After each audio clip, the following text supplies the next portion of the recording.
My name is Jared Freeze. My father and I own and operate JBJ Livestock. We raise white Dorper sheep, and that's what my true passion has been ever since we got into them. Their adaptability and their just way they function in the states of Missouri and Arkansas works so well. You know, when an animal has a particular purpose, like the Dorper sheep being a meat breed, they have a certain conformation or body type, don't they? Several things based on conformation. Like I said, you look for an animal that has a long length of body, especially on a ram, you're looking at his masculinity. Like I said, he's got an excellent head to him. You're looking for traits like that. You're looking at the amount of muscle that he carries. Right. And just functionality. What you see in the show ring is their best aspects, but you want to take those best aspects and apply them to what they're going to be used for at the house. Sure, sure. What about sort of the breadth of the chest and so forth? Is that something you're looking for? Yes, and on the Dorper sheep, it's very important. You can see on him, if I can get him turned out here for you, he's very clean fronted.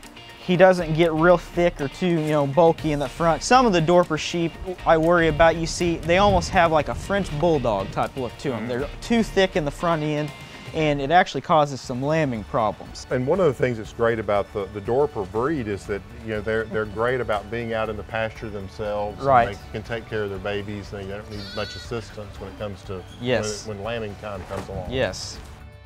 What we've been trying to do here is improve our flock, and I really appreciate you guys helping us with that. And it's been remarkable to me over the past 8 years since we've had them, how if you do focus on certain characteristics that you can see improvement genetically. You can see the animal change over, or the flock change over time.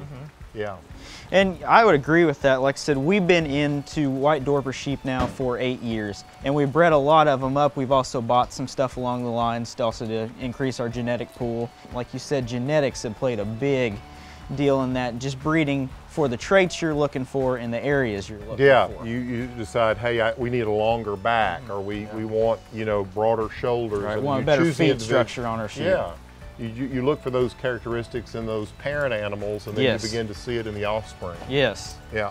Well, I know our flock has improved dramatically over the past 7 or 8 years, and with this guy on board, it's even going to get better. He's excited about that. He is excited about being here.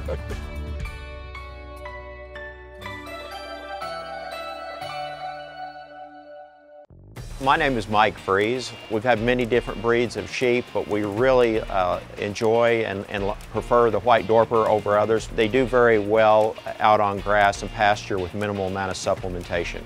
They are a meat breed sheep. They actually have a shedding ability versus what you see on most of your old-time sheep that actually had wool. These actually shed. The Dorper sheep are meat sheep. They're sheep that their sole purpose that they were bred for was to efficiently produce meat utilizing low quality forages and roughages. They have a tremendous carcass quality to them. On most of your sheep, they have a decent carcass quality, but these really, that's what they're specialized for. They have a big loin, have a lot of hip, which makes your leg a lamb, and then that loin, is a big thing for your lamb chops as well, so there's a lot of pounds of products in these animals. Dorper meat is excellent meat. The quality of it, based on the texture and the flavor and the leanness and the muscling, is really becoming the preferred cut for chefs. It is very delicate. It has a fine texture. There's a lot of muscling, so there's very little fat and gristle in it. And then also it's lean, so that you actually get more meat per pound of product. It is very, very lean compared to most lamb that you eat. It has a little bit of a grit to it. Has a little bit of I would almost call it aroma that most people tend to steer away from. But one nice thing about the white Dorpers is they don't have that texture quality to them or that smell. It really tastes like you're eating a normal piece of meat when you eat it. Because of the quality of the meat, that there really aren't any undesirable cuts on it, so that we can utilize it all.